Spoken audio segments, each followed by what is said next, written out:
Hi everyone, I'm April and you're watching the Tangled Cat Speaks. This is episode number 16.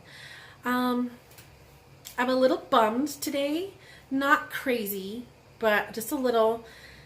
I have been telling you all about my son's socks that I've been doing for the Brown Bagging It Sock Club for April, and they were the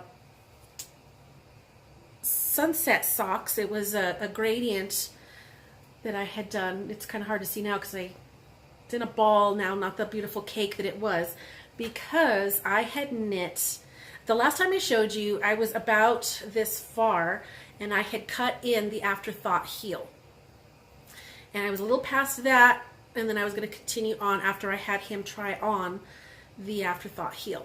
Well, things happened, schedules didn't come together, and I kept knitting and knitting. And what's that in that Pee Wee Herman movie? And knitting and knitting and knitting. That's me. I went all the way to the end. I was maybe about an inch done, an inch from finishing the cuff to where I would have finished the entire ball. He finally comes over. I get him to try it on, and nope, the afterthought heel doesn't work for him. The top of his foot is too high, so the construction of an afterthought heel was just making it too tight around the front of his ankle, which I was so bummed because I had done so much knitting. It ended up being almost a 9-inch leg. Yeah, and I had even done, subtle increases here and there so that it would shape around his calf real nice, because it came about mid-calf for him. So I was bummed last night. I was actually going to leave it and show you how big it had ended up being, but I started thinking, well, I wonder if I can fudge it. So I took out the heel, put the stitches back on the 4D pins, and I thought, well, maybe I could just make the heel a little bit narrower, and that would give stitches more in the front, and it wasn't working. There was no doing a decent surgery on that sock to give it enough pull in the front. So I ended up just ripping out the whole leg and a little bit past the where I was to start the heel so that I can do a gusset. So that's where I'm at now. I'm done with my gusset, and I'm doing the Flegel heel because that just seems to be more intuitive for me.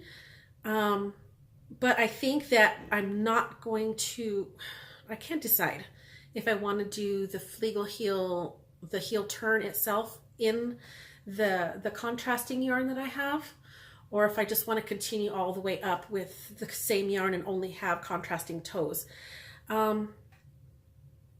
I think that I want to do the contrast in the heel just so that I have the next color in sequence going up the front of the sock, and it's not, the line isn't broken. But I don't know if it's possible because I haven't done that, changing color for just the heel and then going back to the main color in the leg. Because the last time I did a change color for a contrasting color for a Flegel heel, I continued using that heel color all the way up the leg.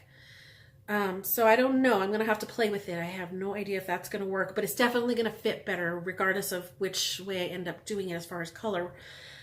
But I was so bummed. I was up till almost 1 o'clock in the morning last night just playing with this sock and knitting it and trying to figure out if I can get it to work without having to undo all of that work. But it's my own fault.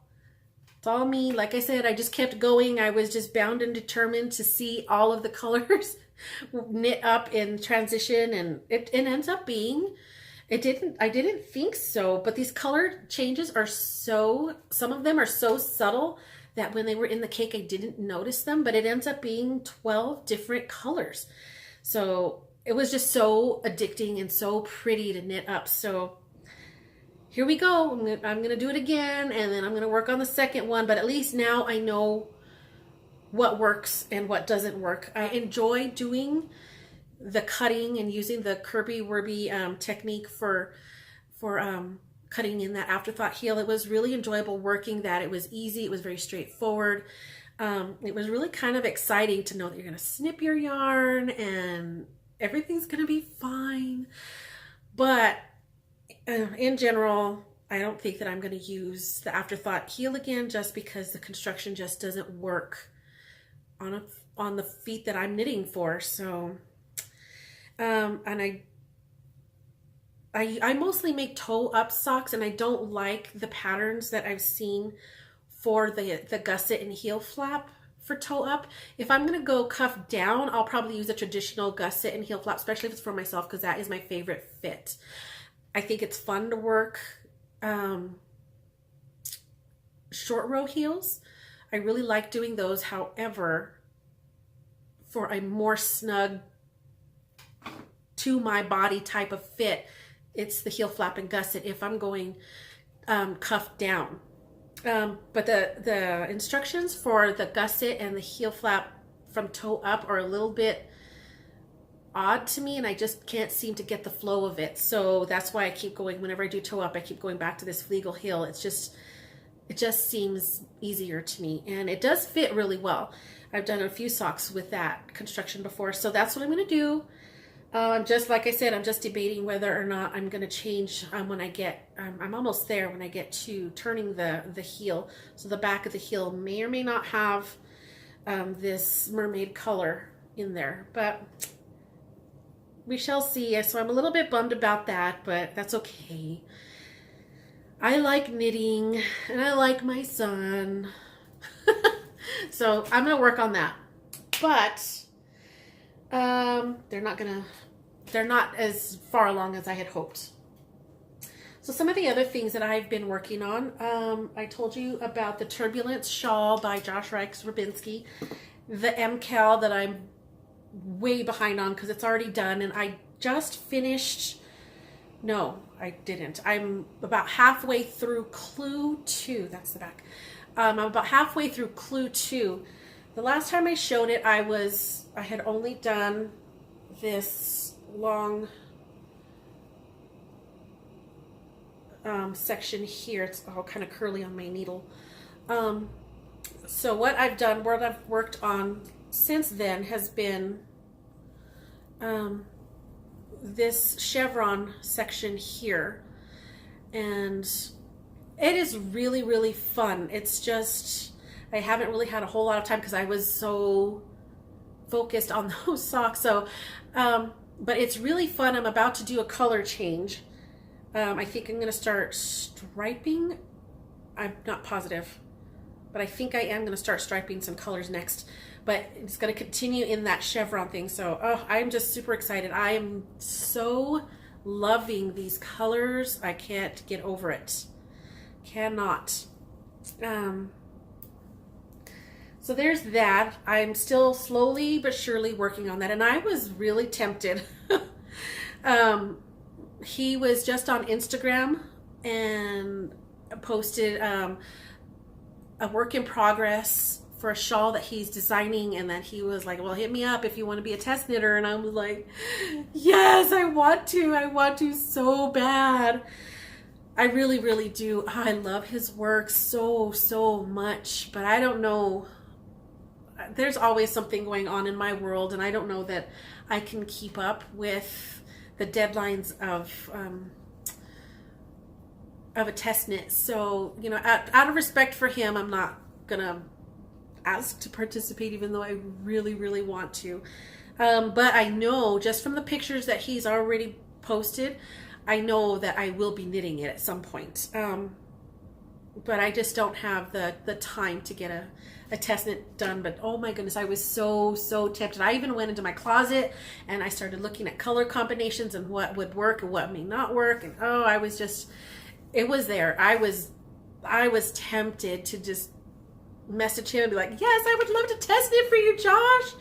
But no, I know that I'm not gonna have the time, so I'm not even gonna bother and waste his time with that. So I'm gonna be looking forward to his new project, and it's gonna be exciting. Like I said, he's one of my favorite designers. He's just so fun, and he's got a lot of ideas running around in that little head of his. So the other thing that I've been knitting, I was talking about the Impressionist shawl by Helen Stewart. And you can see that I've done quite a bit of work on it. It's still a mystery, so I'm not going to show you, but you can see my light and my dark, especially my light, our dark colors are pretty messed up. You can tell I've used a lot. I haven't used quite as much of the dark color just yet, but I'm getting there. I'm caught up. Clue 3 just came out, so I haven't started on it because I've been so focused on those darn socks. So, but the one thing I did change was color placement, because she had asked, or she had said that there's going to be lace, and I don't know how that's going to impact my shawl at all as far as yardage or the overall look of the shawl, because it is a mystery, but I chose to change color placement for the lace panel because my the lace was going to end up on, and I'm not really spoiling anything because she does say this at the beginning, your mid color is what's going to be in the lace, and this is just a little too, busy for the lace, in my opinion. I know that some people have done theirs in a kind of a busier yarn, and that's fine, it's worked out. But I chose to switch it out for my lightest color. And it does have some speckling in it and everything, but ultimately I think that the lace is going to show up better. That being said, I don't know how this is gonna, if I'm gonna have enough left of this color. I don't know how much this is, how much of is going to be used in the rest of the shawl. I may have just screwed myself, but we shall see. Either way, her pattern is so fun and enjoyable, and the way that she writes her patterns out and labels everything. She even puts a percentage of where you are, you know, how far along you are to being done. I mean, she's just so thoughtful in the way that she writes her patterns, and I am super excited. So I have been keeping up with this one. So I'm going to work on Clue 3 this week, and there we go. That's all of that. Those are my works in progress. The last time I did talk about the Garden of Allah shawl and how I had some of the Miss Babs Yowza yarn in the whimsical colorway left over, this little tiny bit, and I have the Malabrigo Rios in the sandstorm color. They're both worsted. And I had said I was going to make a hat with a mosaic pattern. This was going to be in the mosaic. This was going to be the main body of the hat. And I'm going to insert a photo here in just a second to show you the pattern. It is called I have it here somewhere. It's the Mosaic Hat by Kay Hopkins on Ravelry.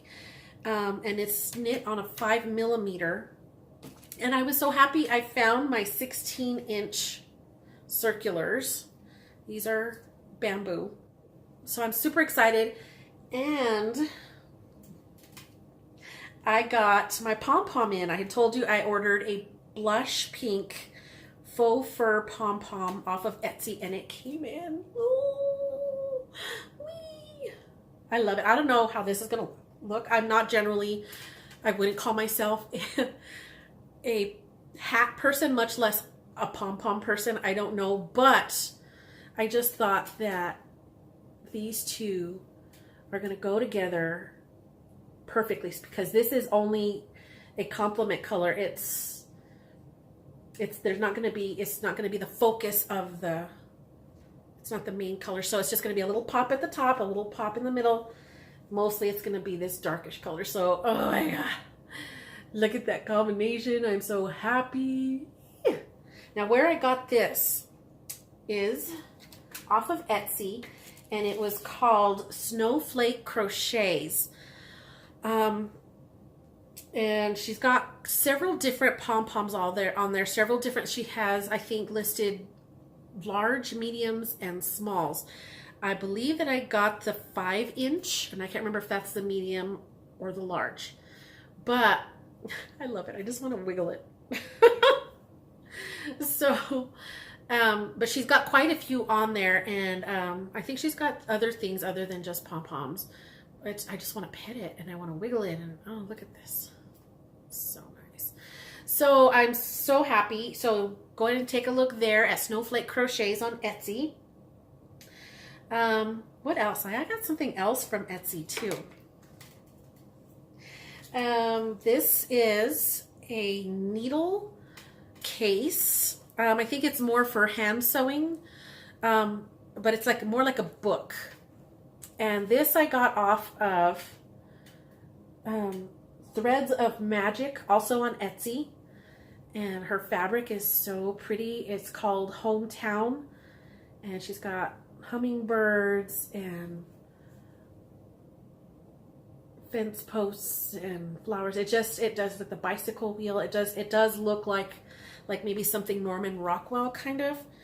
But inside is she's got, there's a tall pocket here, and this is where I've got my knitting tool for mistakes. It's a must-have. I love that thing. And then, okay, because I don't ever use them. Whenever you get a manicure kit, that always comes with these funky little scissors. They're angled. I don't ever use these, and I have tons of manicure kits. I get them every couple of years from my kids or family, you know, spa stuff and manicure stuff for Christmas. And so I have them, and I never use them. I don't need them. But they're very sharp and pointy and perfect for my knitting. And now I have a nice little safe pocket where I'm not stabbing my project. So they're all nice and safe, tucked away. This is normal felt, and she's got it in pages like a book here. And I've got all of my different tapestry needles to weave in my ends. I've got one giant plastic one, and then a bunch of littler metal sizes. And these needles were the whole reason why I wanted this book, because they came in a little plastic package, and you know, they had little holes where each needle went in, but over time, taking the needles in and out, those holes kind of got bigger, and my needles were just kind of wobbly all over the place, and I was afraid I was going to lose them. So I thought these little felt panels would hold them much better, and they would just stay right where I need them. I've also got a paper clip on here with a few stitch markers. And then here at the back is another pocket, and inside I've got another little package of stitch markers and progress keepers. And then I've also got some more stitch markers. I use these things like crazy, and I lose them like crazy, so I have tons of them. And then I also have one of the little round tape measures, but I think that's in there wherever I was working on my sock. So, but you know, it's nice. They just kind of go in this little flap. It fits perfectly, and I just stick it into my project bag. So again, this was Threads of Magic on Etsy. And I just love it. I think it's adorable. It's a cute idea. It's different than having just a normal run-of-the-mill zipper bag, which those I love as well, especially my one with the Avi on there. I love it so much. So those are the newest things that I've bought as far as tools or notions. But I also was on Etsy, and I found Clark and Elle, and I got yarn from her, and it is absolutely gorgeous. This colorway is called Mr. Bingley, and there's some dark chocolatey, almost black, and then the different shades of blue, and I'm super excited. I don't know what I'm going to use this for. I might end up putting this with 2 other colors for that Josh Reichs Rabinski shawl whenever he finally releases it, the one that I wanted to test, but I'm not going to.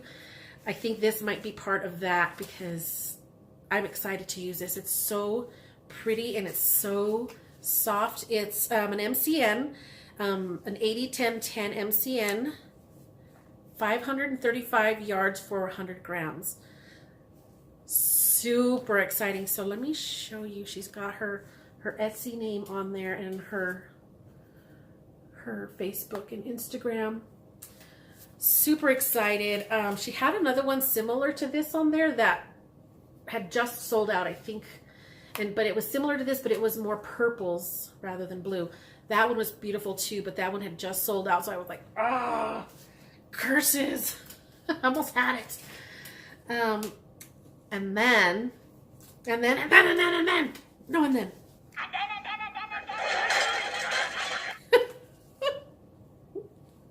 Sorry, I was having a conversation with some friends on Twitter, and that movie, Dude, Where's My Car, kind of came up. I don't know how. And we were talking about that scene. It's just so stupid. It's so funny. I love it. Anywho, so I also decided that I was going to look at, because I had been watching, I finished binge watching all of Grocery Girls, and one of the episodes they had mentioned Casual Fashion Queen.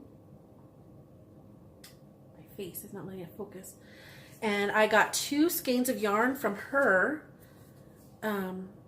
This one is the Powdered in Rouge, and it's so pretty and delicate. It's just got some very light blush pinks on this cream base, tiny little bits of brown and a hint of gray, like a olivey gray.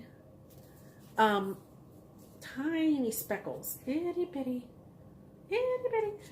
And then I got this other one. This one is called Phillip, and when I saw it on the computer, I thought it was more of a navy, and it's even kind of coming across as navy here, but really it's like a really dark slate grayish with blue undertones. From far away, I would say it's a gray, but it's got some hints of a blue undertone. Some grays can kind of go greenish, and sometimes they can go purple. This one's definitely got a more blue tinge to it. And I think it's going to pair well with this. I don't know what I'm going to make just yet, but they're definitely going to go together. Super, super, super excited. So thank you to the Grocery Girls for mentioning Casual Fashion Queen, because I like this a lot. What else? I have a couple of finished objects from quite a while back. These are actually 2 years old. And I'm going to start with these socks. These are a worsted weight sock, and I love wearing these around the house. This is the Subliminal Socks by Sarah Marie Belcastro. And they're wonderful because they're fraternal socks. See, they're started different. The striping is opposite.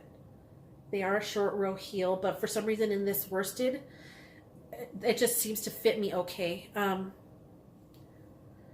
But the striping is opposite on both of these socks, and I love them. And I didn't realize when I had paired these 2 colors together that they're basically Gryffindor colors until I had worn them one day, and somebody mentioned, somebody teased me about wearing my Gryffindor socks, which is fine by me, even though Pottermore says I'm a Hufflepuff.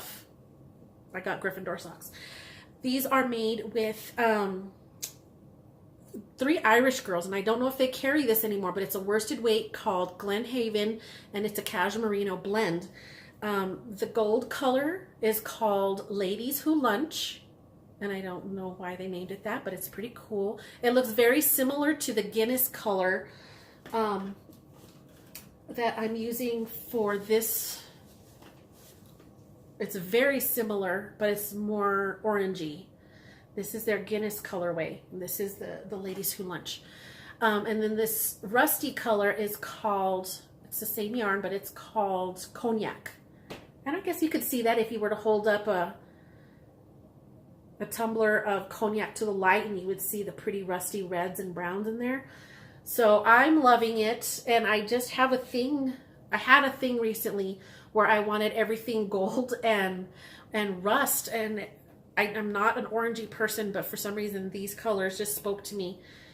And they are so warm, and they are so comfy, and they've worn up well. I throw these in the washing machine. They look like they've been blocked, the way that they're just kind of there, but I haven't. They're basically straight out of the dryer, just like this. They haven't shrunk. They haven't gotten a whole lot of fuzz on them or anything, but they're so warm and so perfect for around the house. I adore them. So again, those are the Sublimation socks by Sarah Marie Belcastro. I think those were done on a 3.0 millimeter on the worsted weight. And then this behind me is called the Notre Dame shawl. Notre Dame, Notre Dame, I'm never good at pronouncing that one. And this was by Maria Rosa Spaghetti. I think that's how you pronounce her name. It looks like spaghetti, you know, like you eat, but it's with an I instead of an A. Anyway, so this is her Notre Dame shawl, and it calls for a DK weight. I chose, and it was her, I think her original sample shawl for the pattern was a solid color, but I didn't have enough of, at the time, I didn't have enough of anything in a DK to make that particular shawl, and I really wanted to. And what I ended up doing is using 2 sport weight yarns, which actually made it bigger because it's a worsted weight. This is a little bit bigger than what the actual shawl is, but I used sport weight, and I just basically, I held 2 together, and I started, you know, 2 of color 1, and then color 1 and 2, and then color 2 and 3, and so on all the way down. The colors, the yarn is, this is actually an acrylic, and the lace looks pretty amazing, even though this is 100% acrylic, and it's cheap acrylic. This I got off of Hirschners.com, and it's the Hirschners 2-ply Afghan yarn, which I think for a long time they listed that yarn as a fingering, but it was definitely a heavy fingering, light sport weight. So I went ahead and I held those 2 together to get somewhere near a DK. It ended up, I think, closer to a worsted. This was made on a 5.5 millimeter needle. And the colors that I ended up using from the Hirschners 2-ply Afghan yarn were, let's see, olive, celadon, leaf green, forest green, and then black. And like I said, I just was holding them together 2 at a time, and when one ball would run out, I would add the next color, and so on all the way down, and it kind of gave it a little bit of an ombre effect. And you can see how some of where the colors are a little bit more significantly different. Like here, the marling is very minimal between the celadon and the olive, but here between the celadon and the leaf, the marling is quite prominent, and it continues to be so all the way down. The black and the forest is pretty prominent as well. But in general, overall, it's such a pretty ombre effect, and it's worsted, and it's huge, and it fits so nice, and it's so warm. Even though it's acrylic, I'm very, very pleased with this. I didn't think that it was going to block out and hold its shape and hold the block for the lace, but it really has. I've only ever blocked it the one time. This was made in May of 2016, and I've only ever blocked it the one time right after I finished it, and it's still, the lace is still pretty defined. So it was such a fun shawl to make. I enjoyed every bit of that, even though it wasn't a wool. So, you know, I think that if I am gonna, I went crazy. At one point, I bought every single color in the Hirschners 2-ply Afghan yarn. I bought 1 of every color, and then there's like maybe 3 or 4 of their colors. Now, they have quite a few on that yarn. There's a few of them that I bought 2 or 3, and I have tons of it. and I'm planning on doing other shawls in the future. That's mostly what I think I'm going to do is shawls.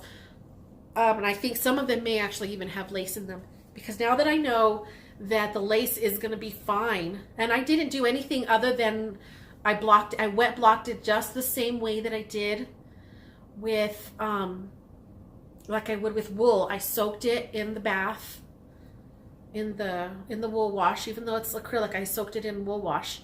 Squished it, you know, within the towel to get some of the water out, and I just pinned it out just like I would, and I let it dry overnight, and it held the block perfectly, and it's still continuing 2 years later to hold this block. So there is something to be said, and it's very soft. It's very, very soft. It's not wool soft. It's definitely not cashmere or alpaca soft, but it's soft, and it's warm. And this is one of those that I wear during my son's football games, because it's warm and it's heavy and it covers. So don't be afraid to try acrylic for some of your legs. I didn't have to do what they call killing the acrylic with steam or with a hot iron. I didn't do any of that. Like I said, I literally just wet blocked it like I normally would any other wool shawl, and the acrylic just played nice. And I don't know if it's this particular brand. I've never knit lace with anything like Red Heart or any of the other standard acrylics, but this one worked out, and so I'm very, very, very pleased with it. And I'm definitely going to make more shawls with it in the future, because like I said, I got the whole gamut of colors that they offer, and they're inexpensive. I think it's less than $3 for a 50-gram skein. So this is very exciting. I'm just happy. It's one of my favorite shawls. Super cozy. That's pretty much all that I've got for you right now. I hope you all have a good rest of your Sunday evening, and I hope that your week is filled with happiness and joy, and I can't wait to see you next time. Bye.